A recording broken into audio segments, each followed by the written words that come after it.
Welcome back. Game sense is what will separate you from other Bedwars players, and the best way to practice it is solo Bedwars. In solos, you have no teammate to collect resources, no teammate to defend the bed, no teammate to push with you, and so on, making it the hardest Bedwars game mode besides ranked Bedwars. That is why I am cooking up a series that will teach you everything you need to know about solo Bedwars. Let's get into it.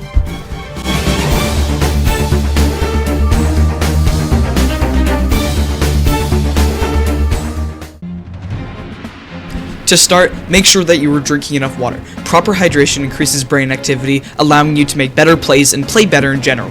Good posture can also help with this, as it is known to increase confidence and help clear up confusion.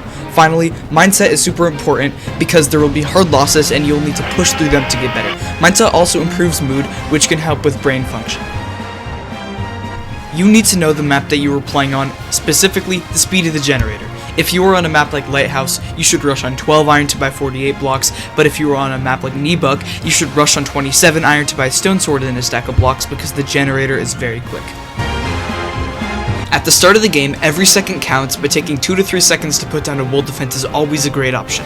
If your opponent reaches your base as soon as you walk out, they will be able to break your bed if you have no defense, so even one layer of wool will help tremendously in these situations. If you learn how to place them quickly, that is even better.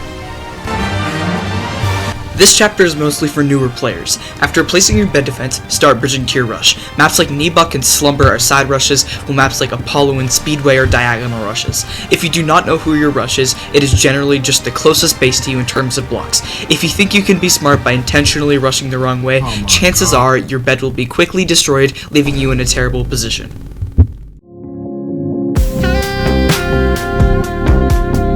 If you are higher than your opponent while bridging, you can easily hit them off with a technique called fall damage taking. Basically, after you take fall damage, your player cannot be hit for a few milliseconds, and you can easily hit your opponent in that time period. Every few seconds while bridging, turn around and look at your opponent to see what height they are at. If they are higher than you, bridge higher, and if they are lower, do not bridge higher. Around 5 blocks above the height of your base is a good baseline bridging height if your opponent has not started yet. I did skip a lot of the first rush, but this is because the time between bridging and the bed break is mainly PvP and bridge fights, which you can practice in Doers housing and by playing bridge. Back to the point, after the bed break, your first priority is to final kill your opponent. You will need to do this as quickly as possible so you have a time advantage over the other players. After fully eliminating your rush, check if your opponents have finished their rush. If they have, run to mid and snag the amps before they get there. If they haven't finished their rush, consider getting protection from your diamond gen before rushing to mid. Once at mid, try to avoid fights unless your opponent has emeralds. Remember, the point of early rushing mid is to get M's, not pointlessly push bases. Lastly, if you can get 2 rounds of M's instead of 1, that would be ideal. If your opponents are incredibly slow at finishing their side rushes, and they still haven't finished after you get back all the emeralds, what you can do on most maps is steal the diamonds from the people who are fighting. This will drain them of resources and weaken them in the mid game, as well as give you a diamond advantage. Be careful, though, dying with the M's or the diamonds is not good for you.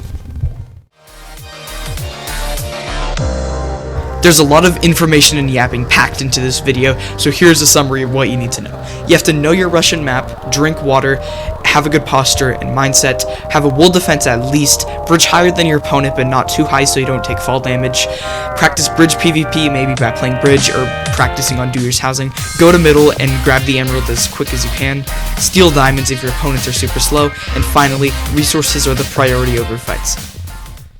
Thank you so much for watching until the end, it really does mean a lot. Since you've already put so much time into this video, why not spend 3 more seconds clicking that subscribe button? Sorry, but it would mean a lot. Anyways, here's Cindy, now go do something better or watch my other videos, bye!